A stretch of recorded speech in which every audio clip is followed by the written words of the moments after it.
o sea que conozco el manejo de las APIs, pero a ver qué me dice acá. Buenísimo, Eliana. Así que hoy por ahí te sacas Sí, algunas sí. dudas. Sí, sobre todo de sanidad y ecología me interesa. Bien. Dos cosas que yo veo en mis años de apicultura, 20, 22 años hace que estoy trabajando, dos cosas súper, para mí, conflictivas. No hay casi mujeres en apicultura y no hay renovación de apicultores. Ahora las mujeres estamos empezando como a empoderarnos con este tema, pero a mí me ha pasado de ir a hacer cursos, fui una vez a hacer una pasantía de reinas, de cría de reinas a Mendoza, con 8 chicos de ahí de la zona del partido de Patagones y del partido de Villarino. La pasé genial con ellos, pero no era una situación cómoda, una sola mujer trabajando con 8 hombres. O sea, yo no tengo problemas con la cuestión de género, entonces me puedo manejar muy bien, pero hay personas que sí lo tienen, y eso es una limitante. Y después el hecho de que no haya renovación de apicultores. Todos los que estamos, como que la más jovencita me siento yo muchas veces, y tengo 55 años, o sea. Pero el año pasado tuve una experiencia muy buena en el INTA inferior, en el INTA del Valle Inferior del Río Negro, que fue dictar un curso de apicultura donde asistieron 50 alumnos. La mitad de ellos eran estudiantes de la carrera de agronomía, entonces chicos muy jóvenes. Y hoy estamos en el camino de armar un grupo de cambio rural para ellos, para los apicultores jóvenes. Eso es algo que vemos que está faltando. No hay como un incentivo importante para que la juventud pueda dedicarse a la apicultura. Bien, acá igual ves que hay por las fotitos chicas jóvenes también, así que aprovechemos. Bueno, no sé si alguien más quiere presentarse, si no largamos con las preguntas, porque son muchas, y se presenta Mauricio, que ya la mayoría lo conoce, y después seguimos con las presentaciones y más preguntas si quieren. ¿Sí? ¿Les parece bien? Hola, buen día. Buen día, buenas tardes. Yo pertenezco a la Asociación Apícola de Aluminé, soy de Aluminé y bueno, también es algo muy nuevo para nosotras empezar a trabajar el tema de las colmenas con los compañeros, y es muy cierto, es muy pocas mujeres que se ven trabajando el tema, así que hoy me tocó a mí ser parte de esta reunión, siendo parte de esta asociación. Bienvenida también. Bien. ¿Querés iniciar, Mauricio? ¿Cómo es, Silvia? Perdón, no te escuché bien. No, si querés iniciar ya. Bueno. Dale, Sí. Yo recibí por el formulario varias preguntas y se las pasé a Mauricio, así que él va a iniciar un poquito con eso el PIB. Bueno, ¿qué tal? Buenas tardes a todos, ¿no es cierto? Y a todas. Algunos, ¿no es cierto? Bueno, tienen la desgracia de ya conocerme previamente, pero yo soy Mauricio Robinovich y estoy a cargo en el SENAS, en la Dirección Nacional de Sanidad Animal, tengo a cargo el Programa Nacional de Sanidad Apícola, ¿sí? Entonces, a raíz de esto, bueno, algunas de las acciones que desarrollamos son, por ejemplo, tener encuentros en donde podemos intercambiar experiencias, saberes, conocimientos y también inquietudes, ¿sí? Como Silvia recién estaba comentando, ustedes enviaron algunas preguntas, yo tengo, ahora las voy a pasar, una pequeña presentación, ¿no es cierto?, que me parece que es válido para todo el país, y ahí incluí las preguntas que le fueron enviando a Silvia. Si surge alguna otra pregunta, sí, por supuesto, la tratamos de abarcar hacia el final, ¿sí? Entonces, bueno, ¿se alcanza a ver ahí? ¿Sí? Sí, perfecto, Mauricio. Bueno, la idea es no hablar ni que esto sea un pequeño curso de sanidad apícola, ¿no es cierto?, sino desde el punto de vista del programa y a nivel país, dos puntos claves que son los que por ahí más amenazan o más afectan desde el punto de vista sanitario, ¿sí?, a las colmenas. Entonces, fíjense que están de Salta, del Valle, de Corrientes, de Córdoba, bueno, en fin, de zonas que son muy distintas entre sí. Yo creo que todas tienen en común esto que les estoy mostrando, ¿sí?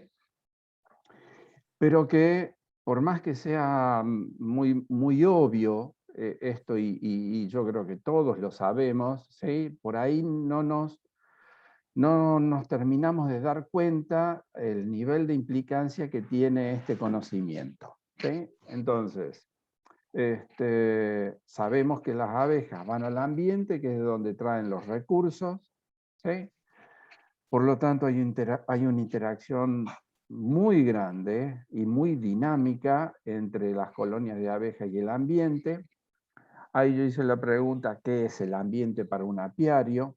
¿Sí? El ambiente, o sea, lo que sería la región para el apiario, en realidad es una superficie que, si tomamos como punto central el apiario, puede tener una extensión de hasta aproximadamente 10 kilómetros. Ese es el ambiente, eso no es el partido, el municipio, el departamento, la región agroecológica, etcétera, etcétera. El ambiente para ese apiario, ¿sí?, tiene un radio potencial de 10 kilómetros. Es eso. Y que con el tiempo, con el clima que está predominando en ese momento, bueno, es que es lo que se produce esta interacción dinámica con la colonia, sobre todo haciendo hincapié en el tema de los recursos y en el tema de la calidad ambiental, ¿sí? Bueno, otro de los conceptos que todos tenemos en claro, ¿sí?, es que del ambiente las abejas van a obtener los recursos, que es lo que van a dar esta curva de floración, que es la curva, ¿sí?, de oferta de forraje, y lo que también tenemos en claro es que de acuerdo a dónde estamos, esta curva va a tener distintas formas. Formas que van a variar, que van a ir modificándose dentro y a lo largo del año, y sobre todo en las distintas regiones en las que estamos cada uno de nosotros, ¿sí? Y esta curva, el conocimiento de esta curva, que es lo que estamos viendo como respuesta en la colonia de abejas, en realidad es lo que nos da una idea, que es lo que nos debería dar una idea, de lo que es el plan de manejo general del apiario para ese lugar y para esa zona, y sobre todo tener bien en claro cuál va a ser entonces la gestión sanitaria. Yo voy a tratar de ir lo más rápido posible, ¿no es cierto?, en esta presentación para atender sobre todo las preguntas que hicieron ustedes.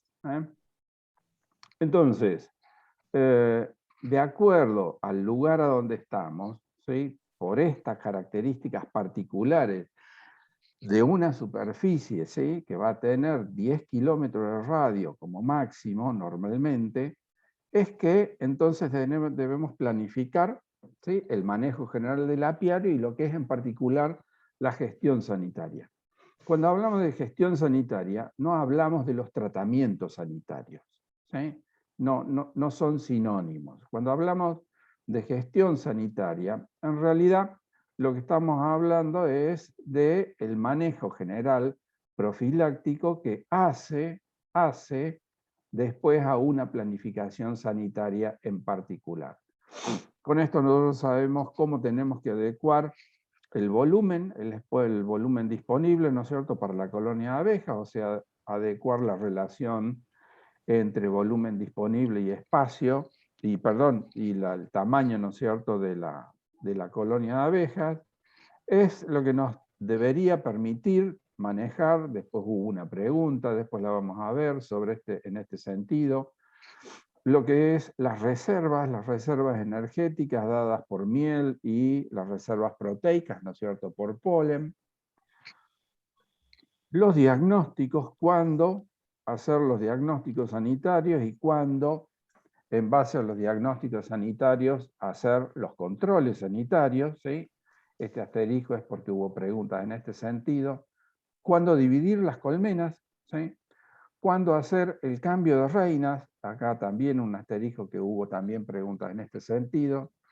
Cuándo cambiar panales, ¿sí? Todo esto, en realidad, todo esto hace a lo que es la gestión sanitaria del apiario. Y este último punto, que dice registrar, es porque por más que tengamos muy buena memoria, ¿sí? Si tenemos más de una colmena, ya vamos a necesitar seguramente empezar a registrar todo lo que hacemos. Entonces, debemos llevar un registro de las principales acciones que vamos a hacer en el apiario. Saber qué es lo que vamos a hacer, enterarnos en el apiario de lo que nos encontramos y lo que vamos a hacer, o sea, uno tiene que planificar cuál va a ser la tarea que va a hacer, y en base a, definitiva, lo que se hace en el apiario, bueno, que todo eso quede registrado. Los registros los que nos van a dar el material, el insumo necesario para mejorar toda esta gestión sanitaria. Bueno, y para ver, ¿no es cierto?, estas dos patologías que yo les comenté, que en general son las dos patologías que más les prestamos atención, ¿sí? Uno es la barrosis, espero, ¿no es cierto?, de que todos al menos conozcan lo que es esta parasitosis y hayan individualizado lo que es el agente, este ácaro Varroa destructor, ¿sí?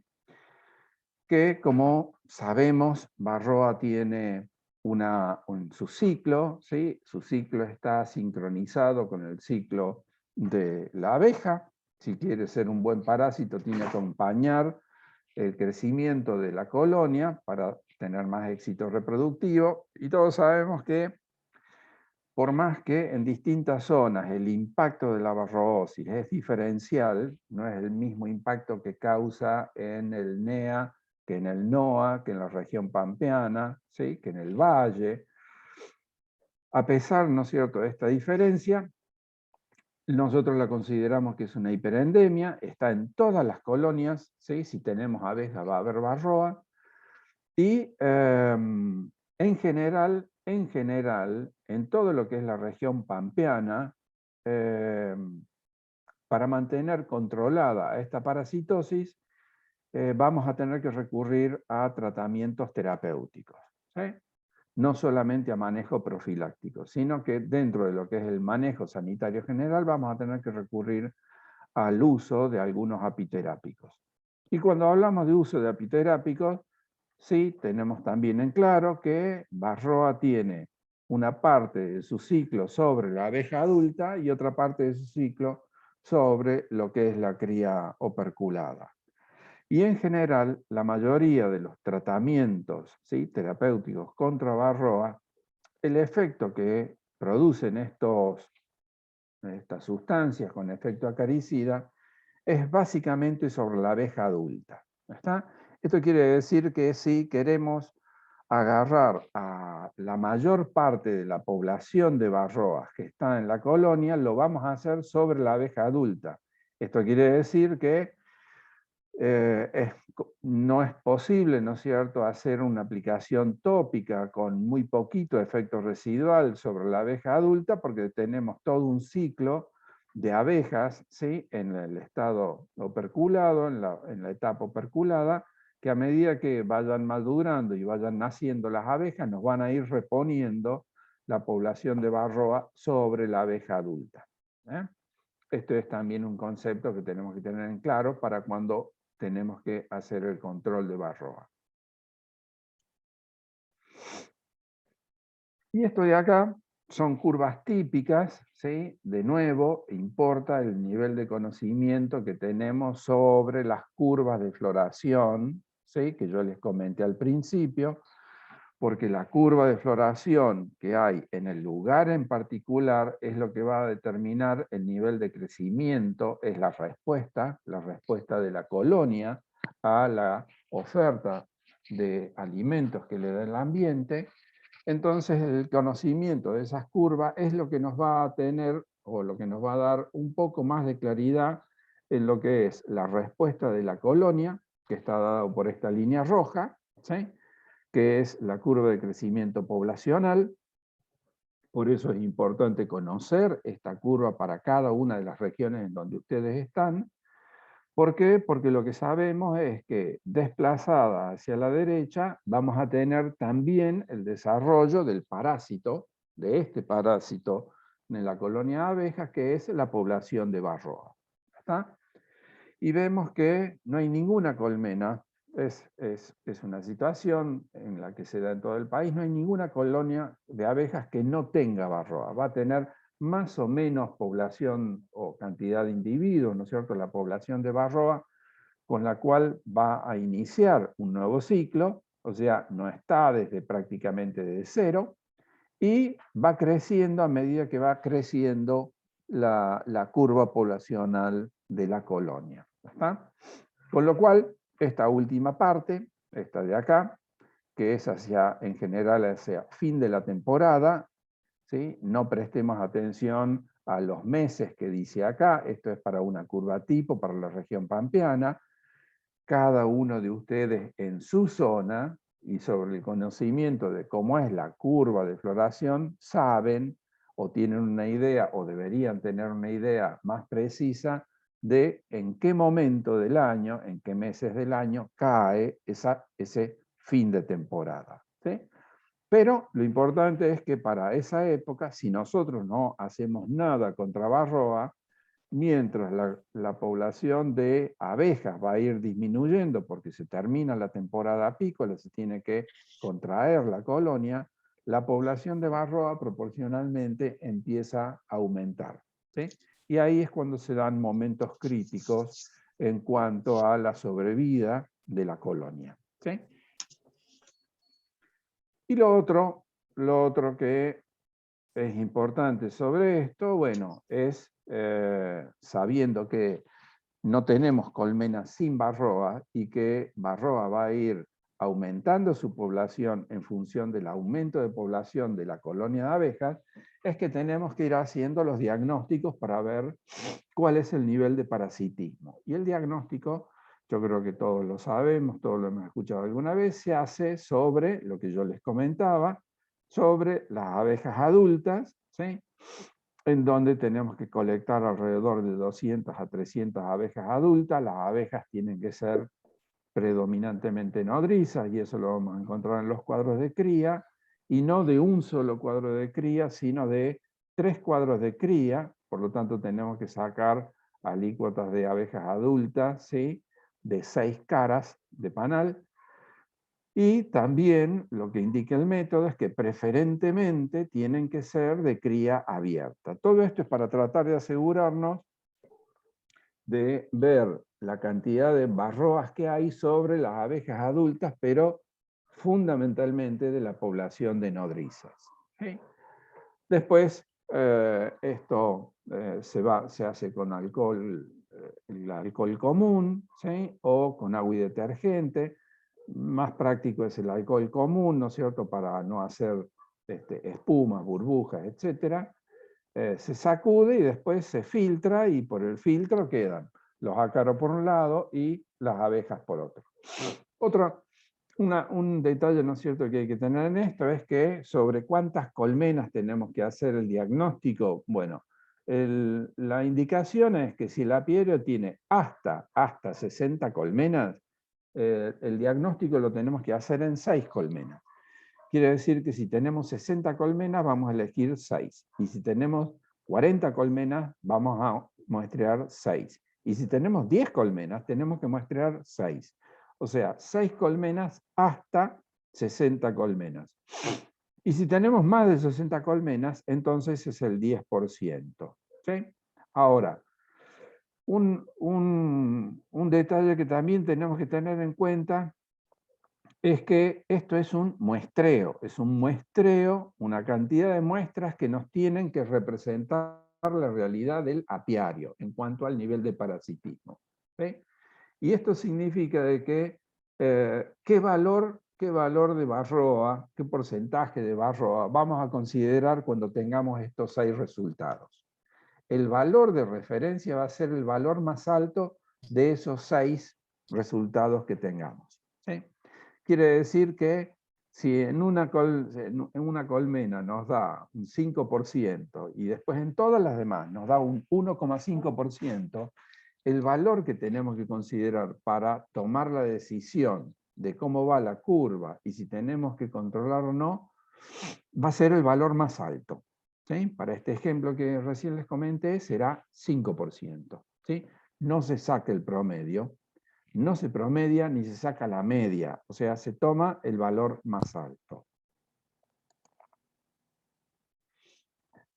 Yo les comenté recién que para el caso de la varrosis, en la mayor parte del país vamos a necesitar, para mantener un nivel controlado de la parasitosis, más allá de esta cuestión que yo les comenté, de lo que es la gestión sanitaria con los puntos que recién vimos, con eso solo no va a alcanzar para mantener controlada la población de Varroa. Entonces, más allá de tener que implementar todos esos aspectos que recién yo les comentaba en lo que es la gestión sanitaria del apiario, seguramente vamos a tener que recurrir a un producto, ¿sí? Un producto que tenga efecto acaricida para controlar Varroa. Bueno, y acá hay que tener en cuenta estas indicaciones.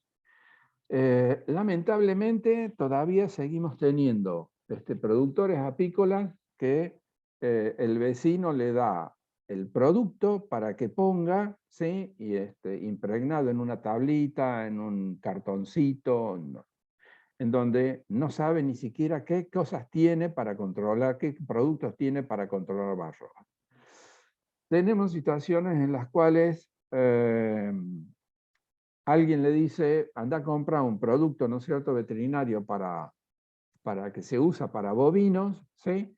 Porque tiene efecto acaricida, mezclalo, diluílo, rebajalo a tal porcentaje y eso mata, poner en las colmenas porque eso también controla Varroa. Bueno, después si quieren lo hablamos, ¿no es cierto?, y explico el porqué de esto. Pero la realidad es que tenemos que usar productos que están aprobados para uso en apicultura para la varrosis.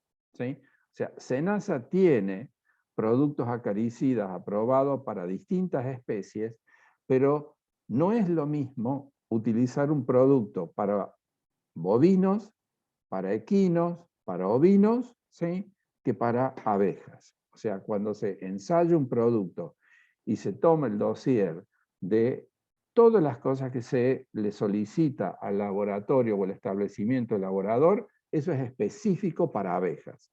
Por lo tanto, tenemos que usar productos aprobados para uso en apicultura. ¿Sí? Ahora, como tenemos una realidad muy heterogénea en el país y dentro de una misma zona, ¿sí? Es que en realidad todavía estamos obligados a que, por más que el producto esté aprobado por SENASA para uso en apicultura para controlar la varrosis, ¿sí? En base a esa curva de floración que yo les comenté, es que hay que hacer el diagnóstico, ¿sí? Para decidir si es el momento adecuado para hacer el tratamiento. Ver las características del producto para ver si en ese momento lo podemos hacer. Pero si efectivamente lo hacemos, ¿sí? No tenemos que tratar a la colmena, tenemos que hacer el diagnóstico y en base al diagnóstico decidir si se trata a las colmenas. Ese va a ser el valor inicial que vamos a tener en cuenta cuando hacemos el tratamiento para controlar Varroa. Pero eso no es el principio y el fin. Aproximadamente a las 2 semanas tenemos que hacer de nuevo otro diagnóstico, ¿sí? Para ver si el producto que estamos utilizando está dando el resultado que esperábamos obtener. Y después en base a las indicaciones del producto en particular, es que una vez que se finalice el tratamiento, hay que volver a hacer de nuevo el diagnóstico. Y esto es lo que nos va a dar la confirmación del resultado del tratamiento. O sea, con productos aprobados por SENASA, en donde está comprobado que dan resultado, de acuerdo a las características particulares de ese apiario en ese lugar que estamos tratando, puede ser que a las 2 semanas de haber iniciado el tratamiento nos demos cuenta que no está funcionando. Si nos damos cuenta que no está funcionando, hay que retratar a las colmenas, no hay que esperar a terminar el tratamiento para esto, ¿sí? Otra de las cosas básicas para tener en cuenta en lo que es el tratamiento de la barrosis es que hay que rotar los distintos acaricidas con distintos principios activos, ¿sí? Y dentro de lo que son los productos estos, también había una pregunta sobre de este tipo, debemos o priorizar o al menos incluir en lo que es la estrategia del tratamiento con los productos aprobados, incluir productos de la línea orgánica, ¿sí? Y todo esto es siempre respetando las indicaciones del establecimiento elaborador de ese producto. La otra, así vemos rápido esto y pasamos a las preguntas de ustedes, la otra patología que es de mucho interés por parte nuestra, ¿no es cierto?, desde el programa y desde lo que es la sanidad apícola del país, es esta otra que es loquia americana, que es una enfermedad bacteriana que afecta a las crías de las abejas, ¿sí? A mí me llamó la atención porque no hubo ninguna pregunta sobre esta patología. Y eso, la verdad, me llamó mucho la atención, ¿eh? Bueno, ¿de qué se trata? Bueno, es una enfermedad bacteriana que afecta a la cría, que termina matando a la cría. Esto es por una bacteria, ¿sí?, que se llama Pañobacillus larvae, que da una signología muy típica de cría salteado, de cría en damero. Acá por las imágenes, ¿no es cierto?, no podemos poner este otro sentido en juego para darnos cuenta si algo está mal acá, que es el olor, esta patología, ¿no es cierto?, estas bacterias que terminan descomponiendo a las crías, genera un olor muy fuerte, muy penetrante, muy desagradable, ¿sí?, que es fácilmente perceptible cuando calibramos el órgano sensible nuestro, que es el olfato, ¿sí? Después se dan las características de opérculos hundidos, perforados, cuando desoperculamos una celda y vemos, ¿no es cierto?, que hay una cría muerta, una pupa muerta, bueno, se hace la prueba del palito, como está acá, en la cual, ¿no es cierto?, se forma una estructura comúnmente que le llamamos chicle. Bueno, todo esto nos da una fuerte sospecha que lo que le está pasando a la colmena es esta patología que es loquia americana. Y también otra estructura típica, una sinología típica de esta patología, es que cuando vemos el cuadro un poco al revés, como está acá, en este operador, que está mirando el cuadro al revés de como lo miramos siempre, ¿sí? Porque estamos tratando de ver las paredes inferiores de la celda, no el fondo de la celda, sino las paredes inferiores. Bueno, lo que se ven son estos promontorios, también comúnmente que le llamamos escamas, ¿sí?, que en realidad es el individuo muerto, disecado, o sea, estas pupas o prepupas muertas, disecadas, que no han podido ser retiradas por las abejas limpiadoras, que quedan en las celdas, y eso genera una masa infectante extremadamente alta de esporas de esta bacteria que termina contaminando todo el material. Estas esporas son altamente resistentes a las condiciones climáticas normales. Y bueno, en definitiva, hay varias alternativas para sanear el material. La que siempre indicamos es que cuando está relativamente avanzado en una colmena, es el sacrificio y la quema y la destrucción del material. Desde el programa nosotros vemos que no tenemos brotes, ¿sí?, de casos de loquia americana. Sí sabemos que hay casos, ¿sí?, de colmenas con loquia americana, y lo que tratamos de indicarle a los apicultores es que ante la menor sospecha de la presencia de la enfermedad, tienen que implementar una medida de saneamiento inmediata, que las medidas de saneamiento van a depender de acuerdo al nivel de desarrollo de la enfermedad en la colmena y en el apiario, y que después notifiquen la sospecha de la enfermedad, ¿sí? Pero inmediatamente tienen que actuar porque las características de esta patología es que es una de las infectocontagiosas más peligrosas que tenemos, ¿sí?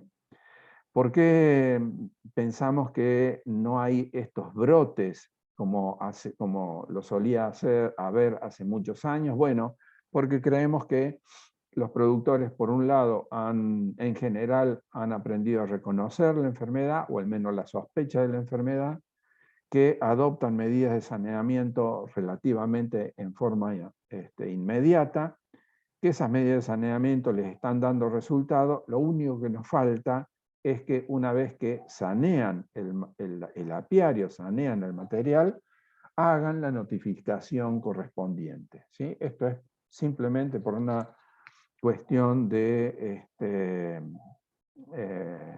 posicionamiento internacional con respecto a esta enfermedad.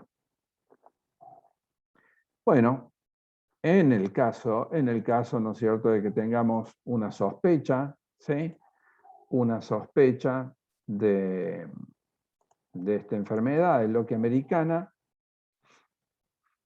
lo que hay que hacer trabajando en un apiario, bueno, frente a una colmena que nos da esta sospecha, como es una enfermedad bacteriana que genera esporas, todo el material queda contaminado, o sea, antes de pasar a revisar otra colmena hay que desinfectar las herramientas. Si hay guantes de cuero, esos guantes de cuero se tienen que poner en una bolsa y trabajar con guantes de látex para no llevar inóculo al resto de las colmenas. Se tienen que revisar todas las colmenas y se tienen que revisar todos los cuadros de todas las cámaras de cría para ver si hay otras. Hay que implementar medidas de saneamiento en el apiario en forma inmediata. Las colmenas, por ahí estaba escrito en algún lado que las colmenas hay que llevarlas a un lazareto. No, las colmenas no se mueven, las colmenas enfermas en general no se mueven. Eso es causarles un estrés y un nivel de estresamiento extra, que lo que va a producir es que se agudice el proceso de la patología que estemos viendo en ese momento, en este caso loquia americana, y sobre todo en esta patología que estamos hablando de una masa contaminante muy grande y muy peligrosa. Eso no tiene que salir, se tiene que quedar todo ahí, ¿sí? Hay que sanear en el lugar. Y lo otro, hay que, una vez que se sanea, hay que someter al apiario a tenerlo en vigilancia, efectivamente, para revisar en forma frecuente, cuando el tiempo lo permita, las colmenas. Todavía, lamentablemente, tenemos apicultores que usan antibióticos, ¿sí? No hay antibióticos aprobados para uso en apicultura.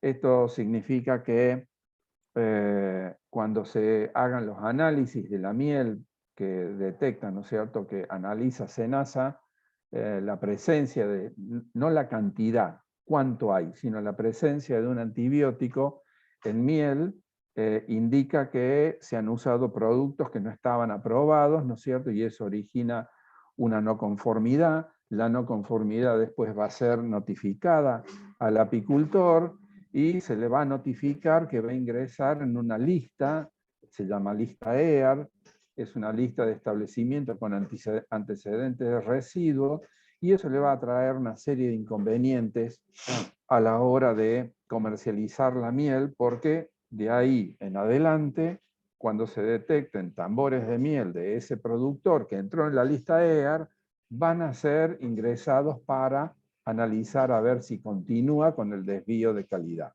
¿sí?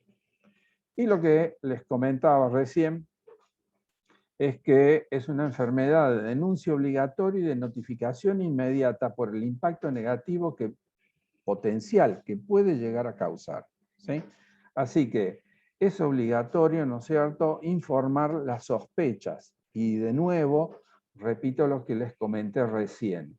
Ante la menor sospecha, no tienen que hacer la notificación, en este caso es a SENASA, al programa, ¿sí?, de sanidad, al que está a mi cargo, o a las oficinas locales, ¿no es cierto?, de SENASA, no. Lo primero que hay que hacer es sanear inmediatamente. Y una vez que se sanea el apiario o las colmenas sospechadas, ¿sí?, después se hace la notificación.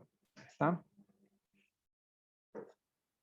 Bueno, con esto yo quería terminar, ¿sí?, estas pocas diapositivas en general para comentarles algunos de los aspectos que nos interesan de estas dos patologías que nosotros consideramos de mayor importancia. ¿Sí? Y ahora, si les parece, hacemos un pequeño listado, un pequeño repaso de las preguntas que ustedes fueron enviando y las charlamos entre todos. ¿Está? Perfecto. Bueno, hubo al menos una pregunta que estaba relacionada con el tema de las reinas, ¿sí? Y es una pregunta muy buena, o sea, han hecho realmente muy buenas preguntas, muy interesantes, ¿sí? Esperemos que las respuestas sean buenas e interesantes, pero las preguntas sí lo fueron. Las reinas es un dato clave, ¿sí?, para el normal y mejor funcionamiento, desempeño de la colonia. ¿Está? Y es uno de los puntos que recién yo les había comentado, que es un aspecto también a considerar dentro de lo que es la gestión sanitaria, el cambio y el recambio de reinas. ¿Está? Entonces, la pregunta que hicieron fue, ¿dónde conseguir reinas certificadas con buen comportamiento higiénico, producción, mansedumbre, que a nivel país se sepa que trabajan con seriedad? Bueno,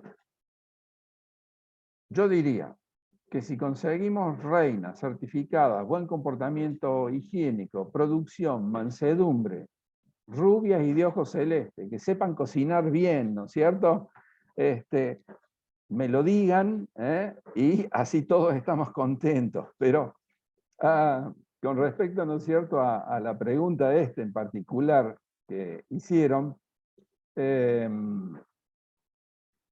tenemos los establecimientos apícolas que se dedican a producir material vivo, ¿sí?, que son celdas reales, abejas reinas, paquetes, núcleos, cámaras, etc. Y en realidad, todos los establecimientos que se dedican a hacer esta producción en SENASA se registran en un registro especial, que es el registro de las cabañas apícolas, ¿sí? ¿Y por qué nosotros les decimos que todos los que tienen este tipo de producción tienen la obligación de registrarse? Porque son establecimientos que, si están mal manejados desde un punto de vista sanitario, son focos de dispersión de un montón de enfermedades. Es solamente por eso. Entonces, desde SENASA, a todos los establecimientos que están inscritos, les están en un registro especial, que es en el de las cabañas apícolas, habilitadas por SENASA, con un seguimiento sanitario. O sea, nosotros no hacemos una evolución de la calidad genética de ese material, sino de la calidad del manejo sanitario que se lleva en el establecimiento, para que el material vivo que salga de ahí no represente un riesgo sanitario. INTA tiene un programa de mejoramiento genético en donde tiene una serie de cabañas, ¿sí?, en donde tienen material certificado, y son cabañas que están habilitadas por SENASA. Entonces, están la conjunción de estos dos elementos, ¿sí? Sí o sí, el establecimiento va a tener un control y un seguimiento sanitario. Entonces eso da garantías en ese sentido. Y por otro lado, INTA, a través de su programa, tiene este programa de mejoramiento genético que tiende a garantizar la calidad genética, ¿sí?, del material vivo que se vende. Entonces, en principio yo les diría, cualquier establecimiento de SENASA, ¿sí?, que esté habilitado para la producción y venta de material vivo, en la medida que esté habilitado, es muy probable, para no decirles seguros, que también está relacionado a este programa de mejoramiento genético de INTA. Entonces, el material que salen de estas cabañas, ¿sí?, es un material que da seguridad en cuanto a la calidad genética y la calidad del manejo sanitario. Ahora, yo creo que todos saben cómo es el sistema el mecanismo de apareamiento entre la reina que sale a hacer los vuelos de cópula y los machos que se van a cruzar con ella, ¿sí? Y en todas las cabañas tienen este sistema, ¿no es cierto?, de apareamiento natural. No son material inseminado artificialmente. ¿Está? ¿Y esto qué es lo que quiere decir? Es que si uno, por referencias, por lo que sea, va y compra, ¿sí?, una reina a una cabaña, a cualquiera de estas cabañas, pero compra una reina, en realidad tiene la probabilidad de que le salga un 50% bueno en cuanto a la calidad que produce esa cabaña, o también tiene, lamentablemente, ese otro 50% de que justo haya habido una combinación con un zángano poco deseable. ¿Está? Entonces, si uno compra una sola reina, en realidad está jugando a una ruleta rusa del 50% buena y el 50% no tan buena. Si nos sale buena, vamos a hablar maravillas de esa cabaña. Si nos sale mala, vamos a hablar pestes de esa cabaña, y que SENASA no sirve, y que el INTA no sirve. Y en realidad lo único que hemos hecho es haber jugado la ruleta rusa solamente por una cuestión probabilística, ¿sí? Si uno quiere probar material genético, ¿sí?, de alguna cabaña en particular, lo deseable es que al menos compre más de 5 reinas. Lo ideal es que compre alrededor de 10 y haga esa prueba en su apiario y en su localidad. Y lo otro que les decimos es que si bien en general todo es buen material genético, en general, esto no significa que sea en particular, si yo estuviese en Corrientes, ¿sí?, me inclinaría a comprar, por ejemplo, reinas en Corrientes. Si yo estoy, ¿no es cierto?, en el Valle de Río Negro, me inclinaría a comprar material genético del Valle de Río Negro, de la cabaña que hay en el Valle de Río Negro. Lo que no implica es que, por ejemplo, las reinas producidas en Mendoza, en la región pampeana, funcionan muy bien. ¿Está? Entonces, como norma general, yo les diría, vean en las características agroecológicas de la región donde están, ver de comprar material, ¿sí?, material vivo, estas reinas, eso sí, de cabañas habilitadas, ¿sí?, y de establecimientos que puedan certificar esto. ¿Está? Y también lo que siempre les comentamos es que sabemos que no todo el mundo que produce material apícola vivo está registrado. Y ahí está. No todo el mundo que produce material vivo está registrado. Y sin duda, muchos de estos productores de material vivo que no están registrados, es muy probable que produzcan muy buen material apícola, ¿sí? Lo que les decimos es que la inscripción a la habilitación es sin cargo. Y lo único que tiene cargo son las 2 inspecciones sanitarias anuales obligatorias que nosotros ponemos para que se le haga ese seguimiento sanitario al establecimiento, que es un arreglo entre partes, entre el establecimiento, o sea, la cabaña, y un inspector sanitario acreditado por SENASA. ¿Está? Pero que estimulemos, incentivemos a todos estos productores de material vivo de buena producción de material vivo a que se inscriban. ¿Sí? Tengo una pregunta que no es sobre sobre la calidad de la reina, sino sobre el precio, si es que tienen el precio regulado, es porque ahora estamos por comprar unos paquetes de abejas y se suponía que tenían el precio regulado, pero ahora cuando me mandaron la boleta hay una diferencia de 1000 y pico de pesos por cada paquete. Sí, sí. No, nosotros, ¿no es cierto?, de SENASA no regulamos precios, esto es entre los particulares, ¿sí? Como tampoco regulamos los honorarios que va a cobrar el inspector acreditado en esa cabaña. O sea, nosotros no regulamos porque es 100% acuerdo entre partes. ¿Eh? O sea, Bien. No, porque cuando iniciamos había al asesorarme bien me decían que el precio estaba regulado de acuerdo al valor del kilo de la miel. ¿sí?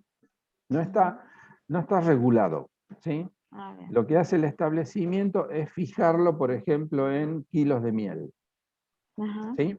Y de Bien. acuerdo a la variación en el precio de la miel, es que ellos te van a ajustar el valor final en pesos. ¿Eh? Claro. Claro, pero no es lo mismo que estar regulado, no está regulado. Sí, bueno, eso entendí mal. Porque, por ejemplo, hoy, me ofrecieron a 7.500 el paquete. Sí, Ese sería el sí, precio que maneja todo. claro. No sabría decirte, ¿no es cierto?, si ese es un valor adecuado para un paquete de abejas allá. ¿Eh? Bien. Bien. No. Es como una cosa aproximada, pero no hay ninguna regulación, es como así sería Una más. cosa. Sí. Claro, claro. Por ejemplo, ¿no es cierto?, un núcleo, lo mismo, un paquete de abejas, estos establecimientos lo fijan en kilos de miel. Y de acuerdo a la variación del precio en el kilo de miel a granel al productor, ¿sí?, es que en definitiva te lo terminan convirtiendo a pesos. ¿Eh?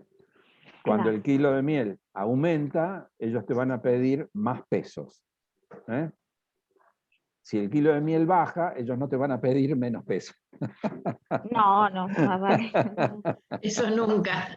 Igual Eso no. Isabel Cuevas ahí te contesta por el chat que dice que los núcleos andan en ese precio. Eso está contestando ella por el chat, ¿sí? Ahora me fijo. Sí, Esto que le estoy comentando es en Chaco, en Castel. sí, Ujú. sí. Sí, Bien. de nuevo, lo que pasa que el kilo de la miel en realidad tiene distinto precio en las distintas regiones del país. ¿Sí? Es así. Bueno, pasamos a otra, ¿sí?, a otra pregunta, que hicieron algunas preguntas con respecto al tema de diagnósticos y controles sanitarios y en particular sobre la barroosis. Una de las preguntas que hicieron es ¿cómo saber si mis abejas están en riesgo de enfermarse? ¿Sí? Bueno, como cosa general, todo ser vivo está en riesgo de enfermarse. ¿Está? Y las colonias no son la excepción. ¿Por qué? Porque muchos, yo recién les comenté que, por ejemplo, Varroa, ¿sí?, está en todas las colmenas, lo que no quiere decir que estén enfermas. ¿Están en riesgo de enfermarse? Sí. Las esporas que determinan, ¿no es cierto?, la enfermedad que recién vimos, loque americana, o loque europea, o cría dosificada, o no sé, Monsi, todo eso, todo el inúculo, ¿no es cierto?, todos los agentes están dentro de la colmena. Entonces, lo que ocurre es que se tiende a encontrar un equilibrio entre los agentes que producen las enfermedades, el estado de la colonia y el ambiente en general, en el cual está el apicultor. En la medida que más cosas mal hagamos, en realidad vamos a tender a promover el desequilibrio entre la población de agentes que producen la enfermedad y la de abejas que están en riesgo de enfermarse. O sea, el riesgo de enfermarse está siempre, ¿sí? Lo que tenemos que hacer es que a través de esta gestión sanitaria general, es promover que la colonia esté siempre en buenas condiciones para disminuir el riesgo de que los agentes que están dentro de la colonia finalmente produzcan la enfermedad. Por eso decimos, todas las colonias tienen varroa, lo que no significa que todas las colmenas estén enfermas de varroa. Nosotros tenemos agentes, microorganismos patógenos en nuestro cuerpo, fuera y dentro de nuestro cuerpo, lo que no significa que estemos enfermos, ¿sí? Nuestro cuerpo mantiene un equilibrio que es el que promueve que estemos, entre comillas, sanos. En la colmena le pasa exactamente lo mismo, ¿está? No sé si el que, o la persona que hizo esta pregunta, en realidad se la alcancé a responder. Sí, yo hice esa pregunta. Ah, vos hiciste esa pregunta, Reina. Bueno. Soy la más curiosa, creo. Bueno, otra cosa distinta es cómo saber si la colonia está enferma. ¿Sí? Riesgo sí tiene riesgo, pero ¿cómo saber si la colonia está enferma? ¿Está? Entonces, esa es otra cuestión. ¿Cómo te das cuenta si está enferma o no? O si está en un proceso, ¿sí? En un curso de alguna enfermedad. Bueno, para tratar de responder en forma breve, puede haber un montón de factores y un montón de interacciones entre los agentes patógenos que producen las enfermedades, ¿sí? Y que pueden dar, en definitiva, o que van a terminar dando alguna sintomatología, alguna signología visible o subclínica, clínica o subclínica. Lo importante en esto, ¿sí?, que es lo que siempre comentamos en las acreditaciones de los inspectores sanitarios, es que tenemos que aprender a reconocer cuando la colonia está sana. ¿Qué es una abeja adulta sana? ¿Y qué es una cría abierta sana? ¿Y qué es una cría operculada sana? Una vez que nosotros tenemos bien claro qué es una colonia sana, con todos sus individuos, con todas las castas, ¿no es cierto?, que nos muestran una sinología sana, todo lo que se desvíe de ahí nos tiene que llamar la atención. ¿Está? Todo lo que se desvíe, nosotros sabemos que una cría chica, ¿no es cierto?, las larvas hasta 3 días, por ejemplo, voy a poner un solo ejemplo nada más, ¿sí? Tienen que tener un color blanco, nácar, brillante, que tiene que estar en el fondo de la celda, que tiene que tener suficiente alimento, que es jalea real, y que tiene forma de una media luna cerrada. Eso es una cría joven, ¿sí?, una larva joven, sana.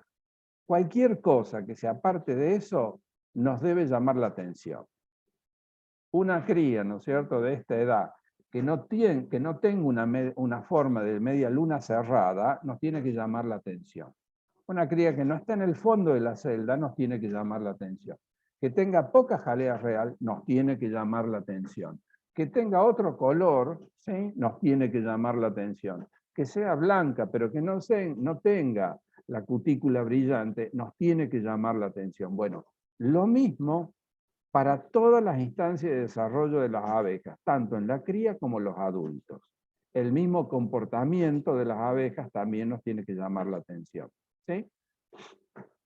Cuando tenemos en claro qué es un individuo sano, todo lo que se aparta de ahí nos tiene que llamar la atención, ¿sí? Después, otra pregunta es, ¿qué es la sanidad y en qué momento se debe aplicar? Bueno, la sanidad, en general, traté de comentárselos con estos que les comenté, ¿sí? Es tratar de mantener una colonia, ese es el individuo, ¿sí?, con todas las fortalezas que tiene para no enfermarse. Y ver la signología en cada una de las etapas de desarrollo de la colonia que nos demuestren que están sanos. ¿Está? Yo recién les comenté que la colmena que tiene loquia americana, por ejemplo, tiene un olor muy fuerte, muy feo, muy penetrante, muy típico, ¿sí?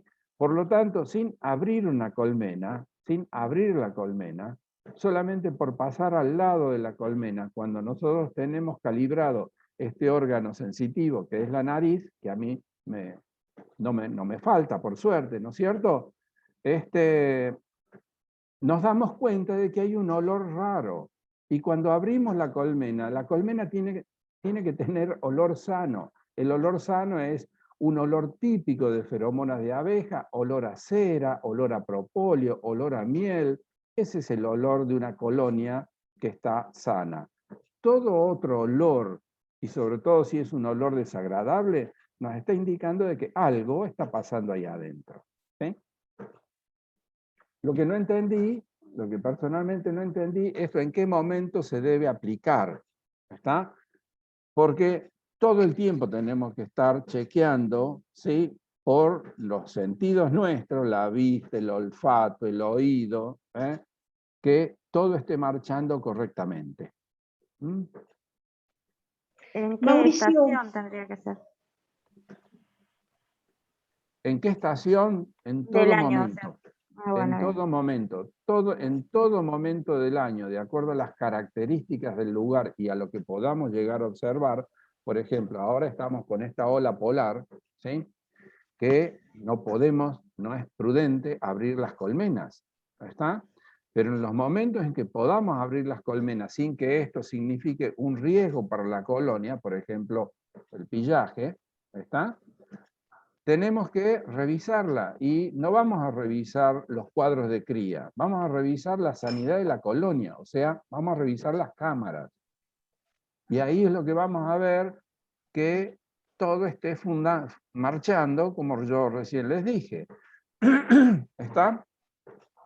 Y Mauricio, otra, sí, ¿puedo hacerte una pregunta? Vos hoy cuando sí, hablabas de el monitoreo sí, antes, durante y después del tratamiento. Cuando lo sí, haces durante el tratamiento, suponte, estabas usando una caricida bueno, algún piretroide, no te dio sí. resultado, ¿automáticamente cambiarías a otro o aumentás, agregás una tira más? ¿Cómo es eso? Cuando vos en el monitoreo, que en el tratamiento, viste que no bajó la Sí, carga, sí, sí, sí. ¿cómo manejás eso? Bueno, lo que no hay que hacer es hacer cosas distintas a las que nos indica en realidad el elaborador, el establecimiento elaborador. ¿Sí? Nosotros cuando vamos al médico y el médico nos receta un antibiótico y nos dice 1 cada 6 horas, no tenemos que tomar 1 cada 2 horas. ¿Sí? Porque el médico nos está recetando la dosis que él asume que es la indicada para el tratamiento de la patología que nos detectó. ¿Sí? Sí, Entonces, nosotros tenemos que hacer en ese sentido lo mismo. No tenemos que aumentar la dosis respecto de la dosis indicada. ¿Por qué? Porque en realidad no está ensayado de esa forma el producto. Entonces, entre otras cosas, no sabemos si ese incremento de dosis ya le puede llegar a afectar la sanidad de las abejas o empezar, ¿no es cierto?, la contaminación de los productos de la colmena. Entonces, aumentar dosis no. Lo que estamos no, viendo es que ese apiterápico, ¿sí?, de esa forma en que la estamos usando, no está dando resultados. Lo que tenemos que hacer es cambiar el principio activo. Usar otro bien, producto con otro principio activo. ¿Sí? está. Podés ahí cambiar por una mitraz. Exactamente, sí. O por algún orgánico, lo que fuese. ¿Está? La pregunta en este caso, ¿sí?, es ¿por qué falló el producto que está aprobado por SENASA? Porque estamos hablando de productos que estén aprobados por SENASA. Y sin Sí, embargo, sí, vos lo aplicás y decís, está fallando. Bueno, la falla del producto, entre otras cosas, se puede deber, son humanos, ¿sí? Se puede deber a una falla en lo que es el proceso de fabricación del producto, con lo cual se debe dar intervención al SENASA, porque ese es un problema, ¿no es cierto?, del laboratorio. Pero por otro lado, puede ser que en el lugar a donde vos tengas tu apiarios vecinos, ¿sí?, los vecinos estén usando productos no aprobados en base al mismo principio activo que vos has usado, pero en dosis muy alta. Entonces, en el lugar a donde vos estás, hay poblaciones de varroas que están siendo tolerantes a la dosis del principio activo a la cual vos le estás poniendo. Y por eso en realidad esas varroas no están siendo controladas, ¿sí? Y en realidad eso es una muy mala práctica de los vecinos, de los apicultores, cuando usan productos no aprobados por SENASA, porque cada uno empieza a poner lo que quiere y en las dosis que quiere, y esto lo único que genera, entre otras cosas, es favorecer la tolerancia o la resistencia de los parásitos que vos querés controlar. Las varroas que vos tenés en las colmenas, que vienen y van de otros y a otros apiarios, están siendo ya tolerantes o resistentes al producto que vos le estás poniendo. Y eso en realidad vos no lo sabés. Y la única forma, ¿sí?, de tratar de actuar en esos casos es con planes sanitarios. Con planes sanitarios regionales o provinciales. Obviamente, planes sanitarios estén homologados por SENASA. ¿Por qué? Porque damos el sostenimiento técnico, ¿sí?, para avalar, homologar un plan sanitario, ¿sí? Bien, porque en alguna ocasión se presentó resistencia al amitraz. Cuando veníamos sin un plan sanitario, ingresamos a un plan sanitario, utilizamos las tiras aprobadas y no nos resultó. Pero después de varias pruebas que se hicieron, la conclusión fue que había varroa resistente a amitraz. Claro, yo diría que es lo más probable. No sé si lo aseguraría, pero como que es lo más probable, es lo más probable. Y el plan sanitario, de nuevo, involucra, ¿no es cierto?, entre otras cosas, esto. ¿Está? Entre otras cosas, esto. Bueno, otra de las preguntas que hicieron ahí sí, también relacionadas a varroa, es el tema del oxálito, si tiene efectos colaterales. Y volvemos, ¿no es cierto?, tengo que decirles de nuevo lo mismo. En la medida que se usen como el establecimiento elaborador lo indica, porque así estuvo ensayado y así estuvo probado y así estuvo aprobado, no debería haber ningún efecto, ¿sí? Entonces, la pregunta esta yo le respondería de esta forma. Ahora, si estamos usando oxálico que no es del establecimiento elaborador, porque me lo dijo Pepito, espero que no haya ningún Pepito y ni se enoje por el chiste, ¿no es cierto? Pero me lo dijo Pepito, y que me dijo que lo ponga de determinada forma, y que lo ponga y lo sublime, lo que lo caliente, no hay ningún producto aprobado para hacer, en base a oxálico, ser usado de esa forma. Entonces, si entramos en esa, entonces ahí sí, la respuesta es sin respuesta. ¿Por qué? Porque a algunos les puede matar la colmena y a otros no les puede producir prácticamente ningún efecto sobre varroa, porque estamos usando algo con condiciones de uso que no fueron ensayadas y no fueron probadas, ¿sí? Entonces, la respuesta a esto es que si es un producto aprobado y se usa como el fabricante lo está indicando, no debería tener efectos colaterales. Otra pregunta fue, lo más eficaz a la hora de hacer un tratamiento. Si saben la respuesta, díganmelo. No. Vamos a también a aclarar este concepto. Para varroa, en toda esta región, ¿sí?, no existe un remedio aprobado por SENASA milagroso que va a controlar 100% a varroa. Ojalá fuese así, Porque el que descubra esto se va a hacer millonario, porque no solamente toda Argentina le va a comprar el producto, sino todo el mundo le va a comprar el producto. En el mundo, Varroa es un problema. Y si es un problema en el mundo, es porque todavía no tenemos un producto, ¿sí? Un producto que ejerce un control del 100%. ¿Sí?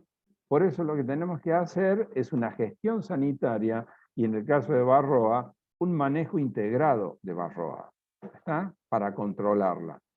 Sabemos que las reinas viejas generan poblaciones débiles que son más propensas, ¿no es cierto?, a tener un impacto negativo mayor que una colonia con una reina joven y una reina que tenga un comportamiento higiénico demostrado, por ejemplo, contra Varroa.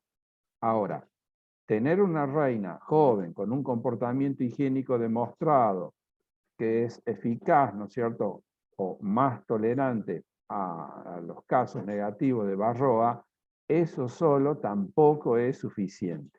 ¿Está? O sea, hay que tener un manejo integrado de esta plaga. Y después también preguntaron si conviene usar 2 aplicaciones con productos de síntesis para Varroa al año, rotando las curvas, esta parte no la entendí, o será mucho químico para las abejas. ¿Sí?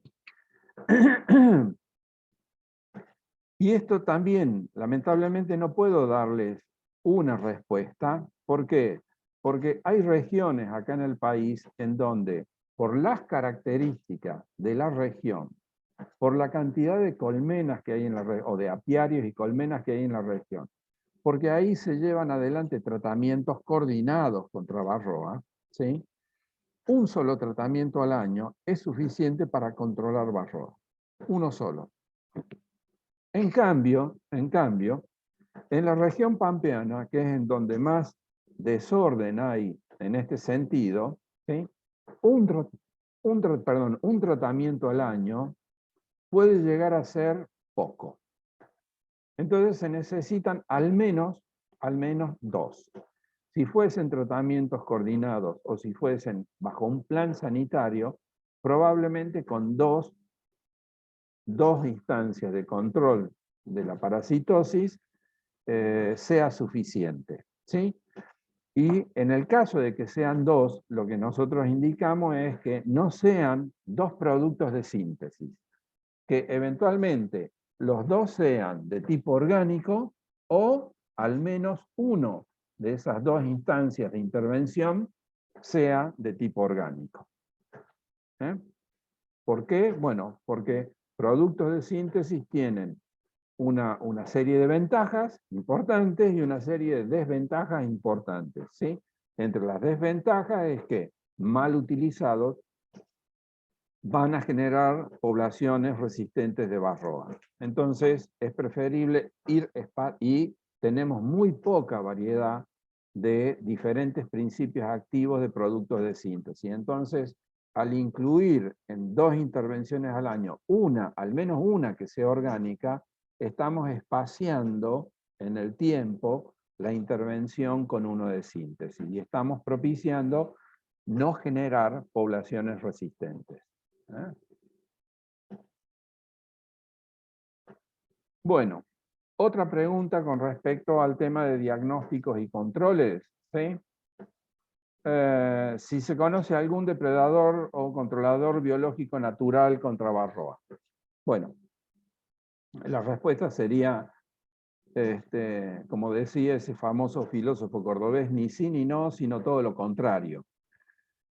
No hay, ¿no es cierto?, un controlador biológico. Sí hay muchos ensayos hechos con entomopatógenos, con bacterias y con hongos. O sea, Varroa también es un organismo vivo y cuando empezamos, ¿no es cierto?, esta serie de preguntas y preguntaron si la colonia es susceptible o tiene riesgo de enfermarse, Varroa también es un organismo vivo y que se puede enfermar.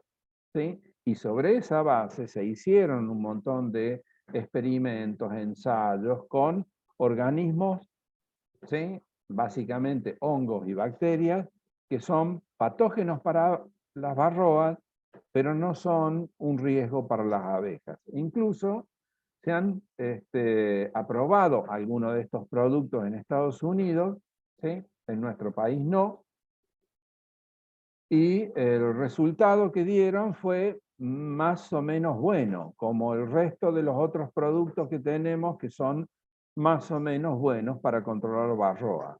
¿Por qué más o menos bueno? Porque el producto por sí no nos va a dar la solución. Hace falta manejo integrado con esta plaga, ¿sí?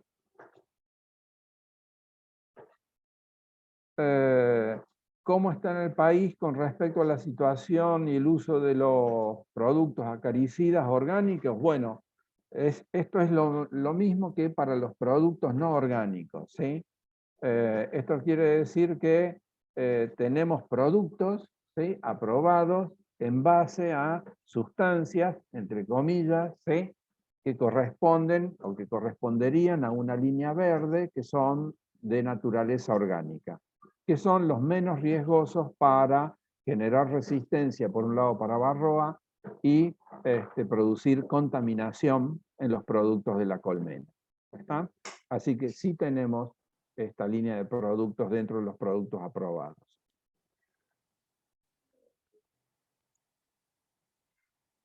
Otra pregunta fue, ¿qué pasa con la condensación de humedad? ¿Sí? Yo supongo que era esto, condensación de humedad en las colmenas. Bueno, uno de los puntos que yo les indiqué recién entre lo que era la gestión sanitaria y lo que es el manejo profiláctico en general, es que tenemos que llevar adelante un equilibrio adecuado entre el volumen disponible, ¿sí?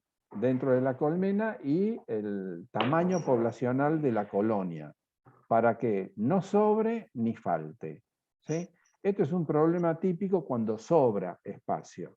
Cuando sobra espacio quiere decir que la población de abejas de esa colonia no alcanza a mantener bien cubierto todo el volumen disponible.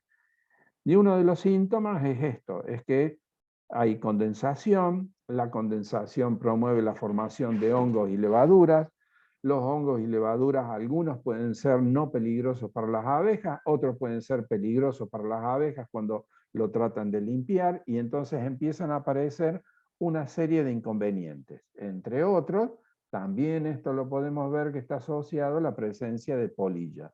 Bueno, todo eso nos está indicando de que no hay una buena relación, un buen equilibrio entre el tamaño de la colonia y el volumen del espacio disponible en la colmena.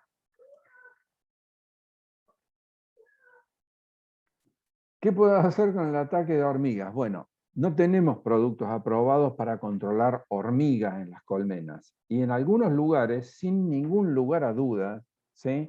La densidad de nidos que hay de hormigas es muy alto y pueden atacar muy fácilmente a las colonias.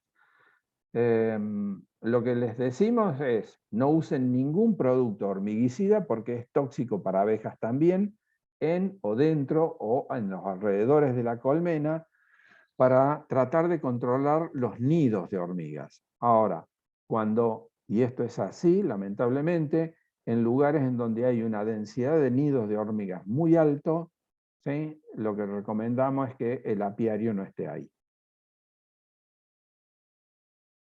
Sí, va a ser una lucha sin cuartel en forma permanente.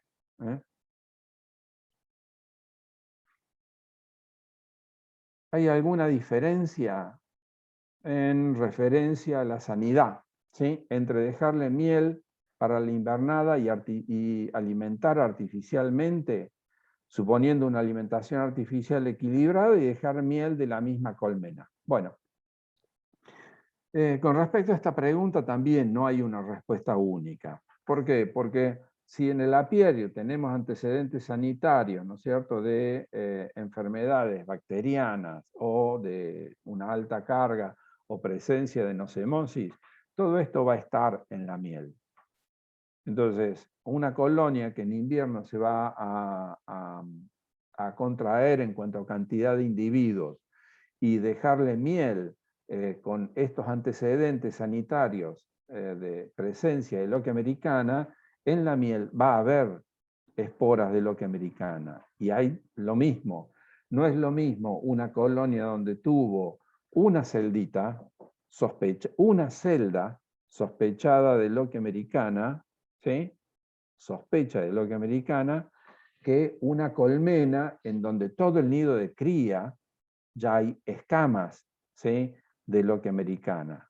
Entonces, no es lo mismo una situación y otra. ¿Por qué? Por la masa infectante que está dejando en todos los elementos de la colmena, inclusive la miel. Entonces, en esos casos, sí, no es aconsejable dejarles miel. Hay que sacarle absolutamente toda la miel y ser reemplazada, ¿no es cierto?, los cuadros, o sea, todo el manejo de saneamiento de esas colonias y ponerles como reserva jarabes. ¿Está? Ahora, en los apiarios, en las colmenas y en los apiarios, en donde hace ya muchísimos años o nunca tuvieron antecedentes sanitarios, ¿sí?, de loquia americana, esto no significa de que no vaya a haber esporas de loquia americana en la miel o en la colmena. Lo que sí es que va a haber tan poca cantidad, que no está para producir la enfermedad. Entonces, en esos casos, la recomendación es no dejarles, ¿sí?, no dejarles jarabes artificiales en reemplazo de la miel. ¿Por qué? O sea, dejarles miel. Estamos hablando desde un punto de vista sanitario, ¿sí? ¿Por qué? Porque hay suficientes trabajos en el país en donde demuestran que para lo que es la sanidad de la colonia, no es lo mismo que se alimenten en otoño y en invierno con jarabe a que se alimenten con miel. Entonces, en esos casos, desde el punto de vista sanitario, sin estos antecedentes sanitarios que yo les estoy comentando, lo preferible es que tengan miel y no jarabes industriales, ¿sí? Y por otro lado, ya no desde el punto de vista sanitario, sino cuando alguno lo empieza a pensar o a ver desde un punto de vista económico, el riesgo, ¿sí? O sea, no cuando haya un riesgo sanitario, que es lo que recién estábamos comentando. El riesgo de no hacer una adecuada alimentación artificial es que vaya a haber presencia de estos azúcares en la miel que se va a producir en la próxima campaña. Y esto también está penado porque no es un problema de residuos de inocuidad, sino de calidad. O sea, esa presencia de azúcares extraños está indicando que eso que estamos cosechando no es estrictamente miel, ¿sí? Y eso entra dentro de lo que es la tipificación de adulteración de miel. Y eso también va a implicar el ingreso, ¿no es cierto?, a una categoría de productores en donde se ve que su miel está adulterada.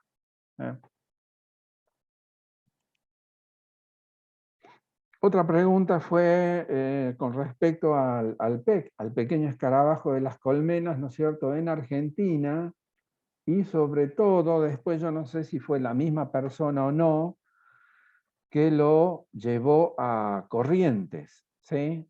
El pequeño escarabajo de las colmenas es un escarabajo, ¿sí?, que es exótico, no es nativo de acá del país, que nosotros lo consideramos exótico, nosotros desde el punto de vista sanitario nos consideramos todavía libre de esta amenaza para lo que es la apicultura argentina. Es un escarabajo que produce mucho daño en la colmena y eventualmente en la calidad de la miel producida, y que tiene un potencial de impacto negativo en lo que es la producción primaria alto, sobre todo en la región pampeana. Entonces, estamos llevando adelante junto con el programa de INTA, ¿sí?, con el PROAPI y con la coordinación de apicultura del ministerio, articulando esfuerzos para establecer o armar lo que se llama una red de vigilancia sobre todo en todos los puntos que consideramos de mayor riesgo de ingreso del escarabajo a nuestro país. Y Corrientes es una de las zonas de mayor riesgo por estar límite con Brasil. ¿Y por qué Brasil? Porque Brasil tiene a este escarabajo ya en su territorio. Entonces, es una amenaza. Nosotros sabemos que en algún momento va a entrar porque es un escarabajo que tiene una autonomía de vuelo de 10 kilómetros. Entonces, por más que estamos haciendo esfuerzos para que no ingrese ayudado por el hombre, ¿sí?, a través de distintas vías de ingreso, es imposible que atajemos el ingreso cuando vaya volando, ¿sí?, del país limítrofe a nuestro país. Entonces, en algún momento, esperemos que sea dentro de 5 o dentro de 10 años, o dentro de 20, pero en algún momento va a ingresar. Y lo que estamos tratando de armar esta red de monitoreo es para que rápidamente podamos detectarlo una vez que tengamos un caso positivo en el país. Bien, eran dos preguntas de dos personas diferentes. Elsa, que está conectada, fue la de la pregunta de Corrientes. Aclaro nomás. Ah, bueno, si ya me parecía, ¿no es cierto? Bueno, Corrientes, sí, Corrientes, Misiones, Entre Ríos. ¿Por qué Entre Ríos, que limita con Uruguay? Porque sabemos que hay un flujo de migración de colmenas de Brasil al norte de Uruguay, ¿sí? Y el norte de Uruguay, sur de Brasil, es una frontera muy permeable, terrestre, en donde el pasaje de un lado para el otro es común. Entonces, el hecho de que esté en Brasil, que apiarios, que productores apícolas de zonas en donde está el PEC en Brasil, migran al sur de Brasil, norte de Uruguay, esto nosotros lo sabemos. Entonces hay un riesgo muy alto de que también pase Uruguay. Por eso, Entre Ríos es una de las zonas también de mayor riesgo de ingreso, al igual que Misiones y al igual que Formosa por Paraguay. El último reporte que nosotros tenemos de Brasil es que está en Río Grande, perdón, en el Mato Grosso do Sul, que está a muy pocos kilómetros de Paraguay. ¿Sí? Entonces, el límite con Paraguay también nosotros lo consideramos de alto riesgo de ingreso. Bueno, después hubo un par de preguntas, ¿sí?, en relación al cannabis y las abejas de personas, ¿no es cierto?, que son pacientes canábicos o canábicas. ¿Está? Y las pongo porque realmente son muy interesantes las preguntas que hicieron en cuanto a si sabemos si las propiedades medicinales se afectan o enriquecen si las abejas van a forrajear al cannabis o al monte, y si sabemos si de algún modo los nidos o nodos de producción, esto no lo entendí muy bien, ¿sí?, si se afecta con respecto al cannabis. Bueno, las dejé a las dos preguntas juntas porque en realidad no tengo respuestas para estas preguntas, ¿sí? No tengo información. Que no tenga información no significa que no la haya, ¿sí? No tengo información si las abejas al forrajear, forrajean, ¿no es cierto?, los nodos de cannabis. Sí, los forrajean, o sea, van al cannabis. Si esto les produce algún efecto a las abejas, ¿sí? Descuento que sí. Descuento que sí deben producir algún efecto sobre las abejas. Y si eventualmente llegasen a producir alguno de los productos de las abejas en base al cannabis tomado como fuente, de alguna fuente, ¿sí?, ya sea de polen, de néctar, etc., si la miel o el polen, ¿no es cierto?, pueden llegar a tener algún efecto con respecto a las propiedades medicinales, no tengo información, ¿sí? Objetivamente no tengo información. Si yo les tuviese que dar mi parecer, o sea, bien subjetivamente, me animaría a decirles que sí. ¿Por qué? Porque sabemos que las características de los distintos tipos de mieles responden a las distintas fuentes que forrajean. Entonces, para mí, es altamente probable que esas mieles o los pólenes que eventualmente trabajen sobre el cannabis tengan alguna propiedad diferencial. ¿Sí?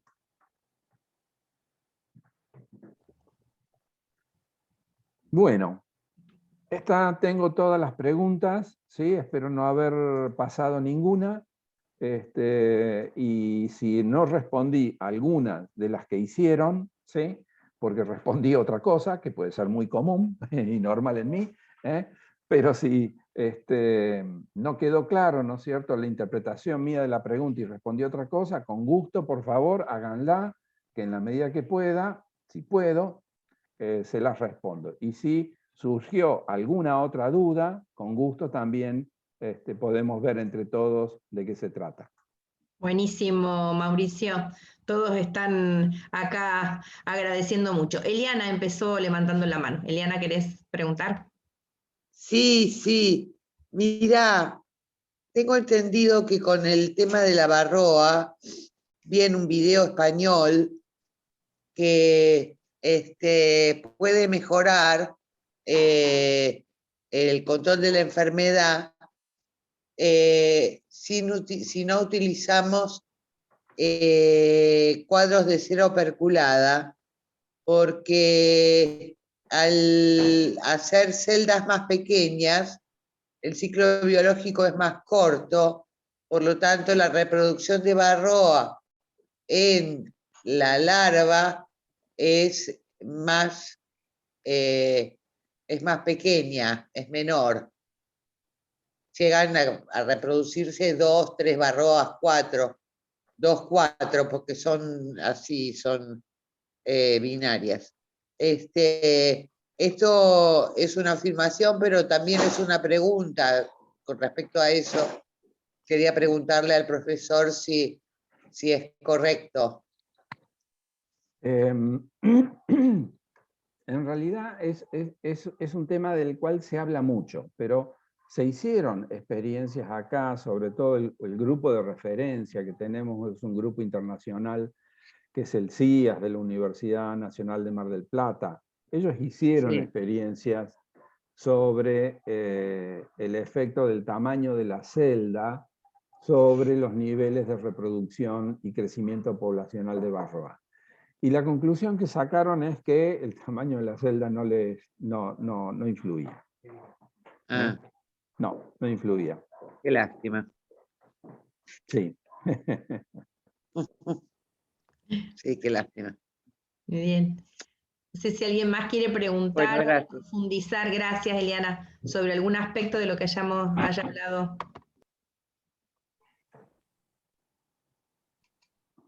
¿Guillermo? Ah, no, me pareció que... Bien. Ahí Elsa, dale Elsa. Y después Enrique ¿Qué Pareja. tal? ¿Cómo está? Buenas tardes. ¿Qué tal, Elsa? La verdad que se entrecortó mucho internet acá en esta zona. Me presento, yo soy de Loreto, Corrientes. Yo fui la que había preguntado sobre el escarabajo y en síntesis no lo escuché la respuesta porque se entrecortó. Ahora lo que básicamente quería saber es si tenemos ya, si ustedes tienen registro que en Corrientes ya tengamos eso o no todavía. Eso es la pregunta en síntesis. No. Nosotros nos seguimos considerando libres libres del pequeño escarabajo, ¿sí? Porque si bien lo estamos buscando, ¿sí?, no lo estamos encontrando. Y la otra vigilancia que tenemos es lo que se llama la vigilancia pasiva, y es la que cuando algún apicultor, no en un lugar en donde nosotros lo estamos buscando, ¿sí?, sino que algún apicultor que ve un escarabajo más o menos parecido, nos notifica, nos lo hace saber, ¿sí? Entonces, eso, en vez de ir a buscarlo, es la vigilancia activa. Cuando alguien ve y nos dice a nosotros, eso es una vigilancia pasiva. Hemos tenido un montón de notificaciones de vigilancia por vigilancia pasiva. Hemos visto que tenemos muchos escarabajos de distinto tipo y aún algunos muy parecidos al PEC, pero la identificación que se hizo oficial de estos ejemplares, ninguna dio que es el pequeño escarabajo de las colmenas. Lo cual nos tiene que llevar a una reflexión. Si vemos algo parecido, tenemos que notificarlo, no tenemos que esconderlo. ¿Sí? Tenemos que notificarlo. Gracias, muy amable. Buenísimo, Dale, Elsa, Elsa. gracias a vos. Enrique Pareja y después Eliana. Buenas tardes, Mauricio. ¿Cómo está usted? ¿Qué tal, Muy Enrique? interesante y muchas gracias. La pregunta es la siguiente. Somos un grupo de productores que en Bolsón usamos pisos sanitarios y queremos este año empezar a monitorear caída de varroa con el uso de propóleo. Quería preguntarle si hay algo escrito sobre eso y si hay referencias que nos podamos guiar para saber el modo de aplicación más efectivo del propóleo. Pensaba utilizar jarabe de la misma manera que se utiliza el oxálico, 50 mililitros por colmena, pero quería preguntarle a usted. Bueno, gracias, Enrique. Mira, es la misma respuesta que recién le di respecto al tema del tamaño de la celda. El mismo grupo, hace ya muchos años, preparó distintas formas valga la redundancia, de formas de utilizar el propóleo para controlar varroa. ¿Sí? Y el resultado que ellos obtuvieron, de nuevo, es que ellos obtuvieron este grupo fue que no ejercían un buen control sobre varroa. Es el mismo grupo que también ensayó el tema de los panales sanganeros y demás. ¿Sí? Bueno. Y bueno, estos trabajos, disculpa Enrique, estos trabajos sí lo tienen publicado, tendrías que o contactarte conmigo o contactarte directamente con Martín Eguaras, ¿no es cierto?, que es el director allá, o Enrique Néstor Marcangeli, que ellos te van a proveer de todos los trabajos, de toda la bibliografía que ellos tienen en ese sentido. Muchísimas gracias. Muchísimas gracias. Bien. Eliana tiene la mano levantada de nuevo. Ahí estoy. Hola. Bueno, sí, son dos preguntas. Una relacionada con la pregunta anterior es si el tema de la celda más chica acorta el periodo del ciclo biológico o no lo acorta. Esa es una pregunta. Y la otra pregunta es que cuál es el efecto del escarabajo, qué daño le hace a la colmena. Esas son las dos preguntas que tengo. Sí. Con respecto a la primera, bueno, la aclaración que hay que hacer es que una celda más chica en realidad no acorta el ciclo biológico de varroa, ni de la abeja. ¿Sí? La celda más chica lo único que hace es promover el desarrollo más de obreras que de zángano, a costa de tener obreras un poquito más chicas. ¿Y por qué es esto? Bueno, porque eso sí también está demostrado que varroa tiene un nivel de preferencia muy alta sobre las celdas sanganeras. Entonces, una celda más chica va a promover que varroa intente no entrar.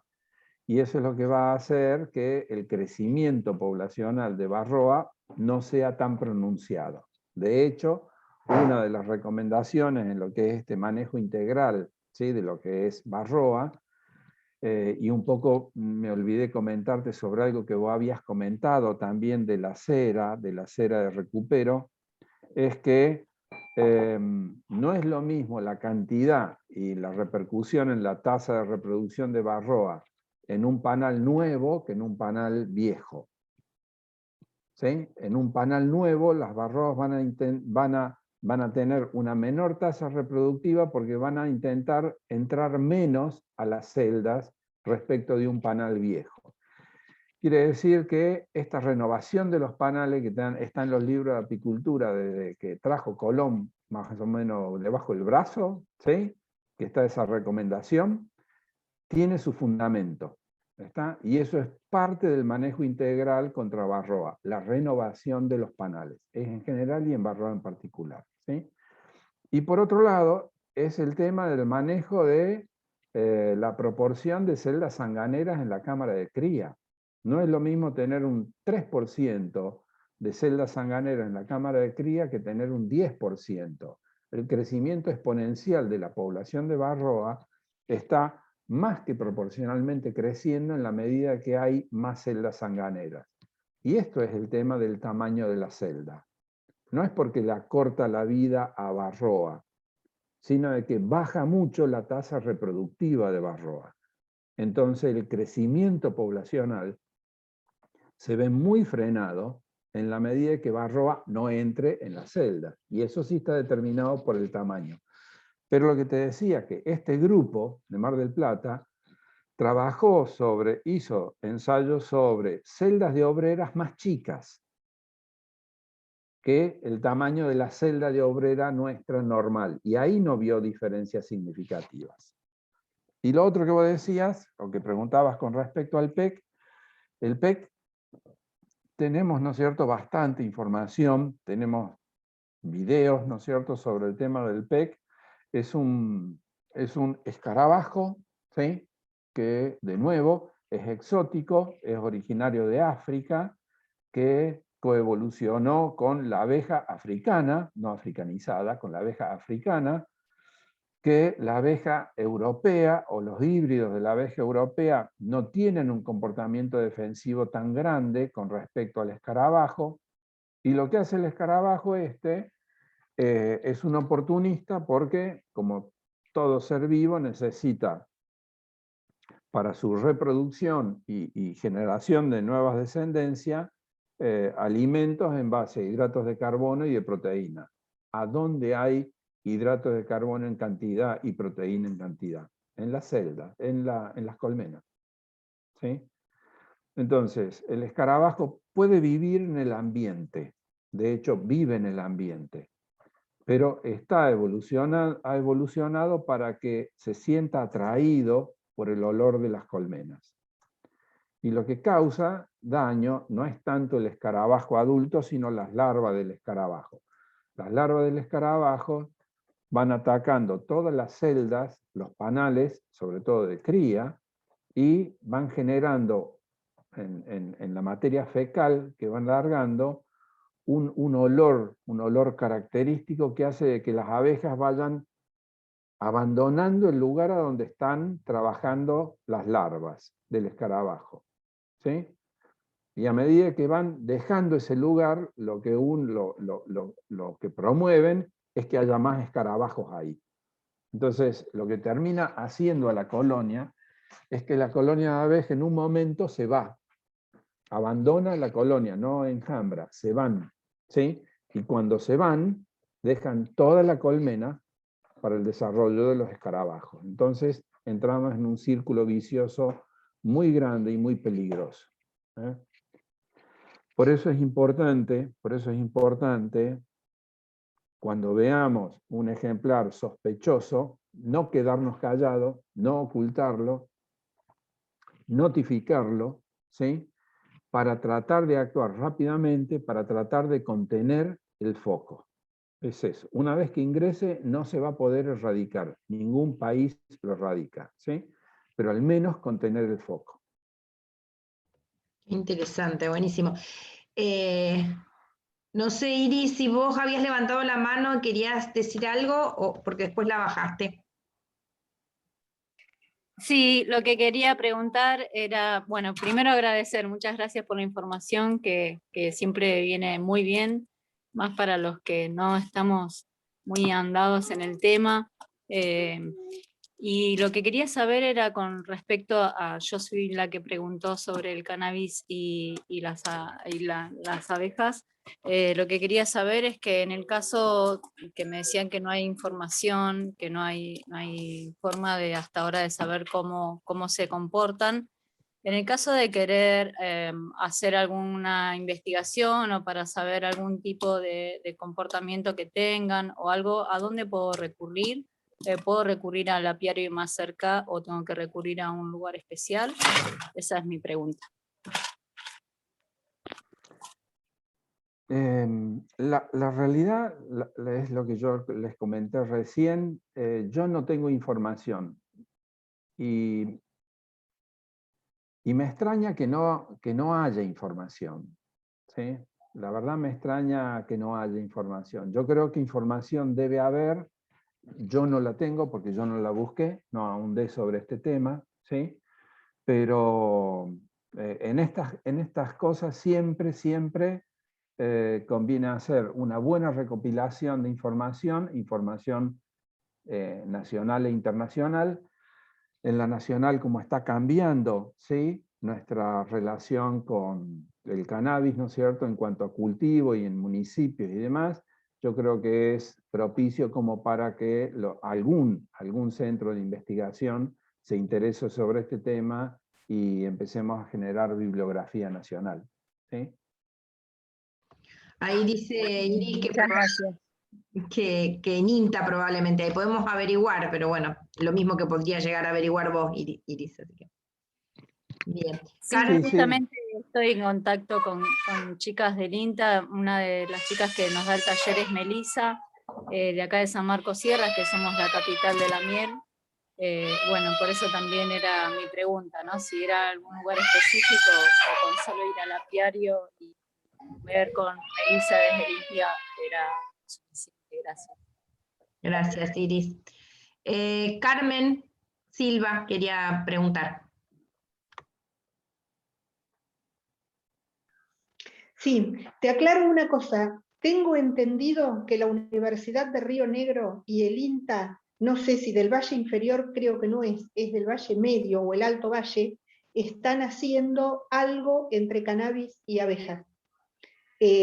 Algo escuché, fui a una charla al INTA de Río Negro, a la Universidad de Río Negro en una ocasión donde daban una charla, pero del uso del cannabis como medicamento. Y ahí algo se mencionó, pero la verdad no recuerdo bien qué INTA es, pero una buena punta es empezar por la Universidad de Río Negro a averiguar. Y Mauricio, otra cosa, vos hablás del sistema de denuncias, ¿sí? El sistema de alerta.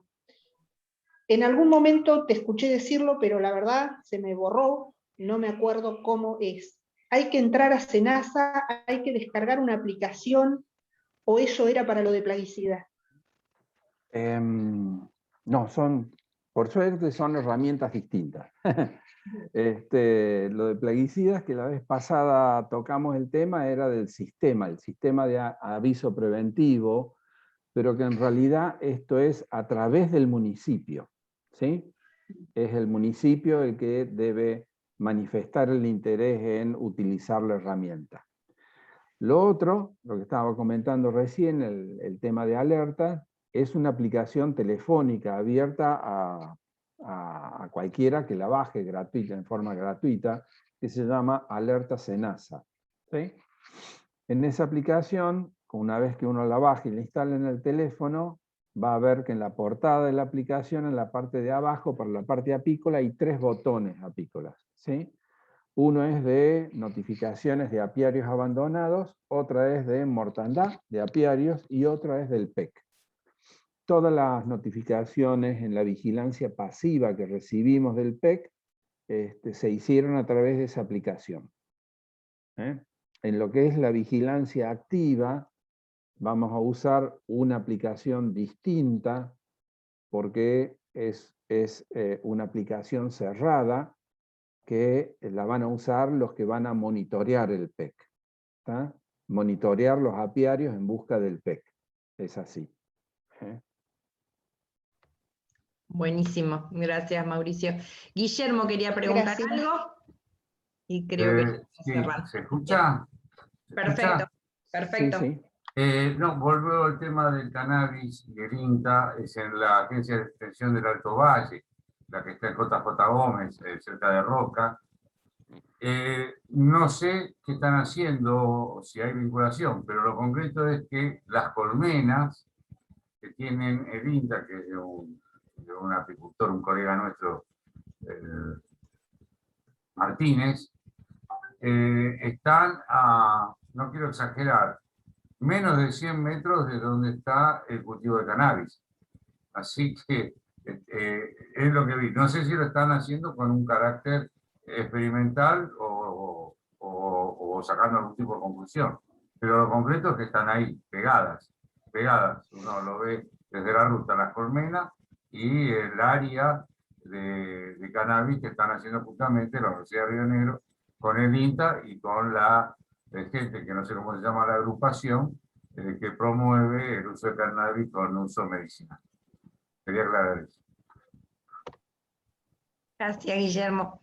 No sé, bueno, si alguien o alguna, la verdad que fueron 2 horas intensas, pero me parece que con la atención súper concentrada de todos y muy útil.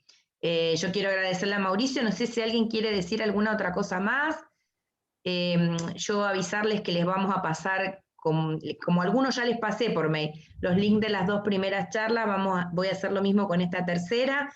Después vamos a ver si la podemos subir a la página de Acercar Alimentos, pero por el momento van a estar en un drive. Y bueno, invitarles al próximo encuentro en 15 días. Como les dije, vamos a hablar de otro tema que tiene que ver más con la cooperativización, pero que creo que acá hay mucha gente interesada y las chicas también en ver el tema de la Federación de Mujeres Apícolas. Mauricio, no sé si querés decir algo más y bueno. Bueno, gracias a vos, ¿no es cierto?, por haberme invitado, por habernos invitado a esta charla, y sobre todo gracias a todos los que han participado, porque yo supongo que debe ser medio plomo escucharme, ¿no es cierto?, a mí, pero bueno, espero que les haya sido interesante, ¿no es cierto?, y les haya servido. Y lo que sí, que por ahí, si alguien tiene alguna duda, ¿no es cierto?, como vos consultaste ahora, estamos hablando entre amigos, ¿sí? Es eso, es una instancia, ¿no es cierto?, de diálogo y que sin ningún problema, ¿no es cierto?, ningún tipo de problema, hagan la consulta, ¿no es cierto?, que las preguntas siempre son buenas, las respuestas a veces no tanto, pero las preguntas son buenas. Bien. Muchas Gracias a gracias. todos. Gracias a todos. Muchas Nos gracias, vemos la querido. próxima. Muy amable. Chau, chau. Muy divertido, muy ameno todo. Chau, chau, hasta luego. Gracias, gracias a ustedes. Hasta luego. Muchas gracias. Muchas gracias.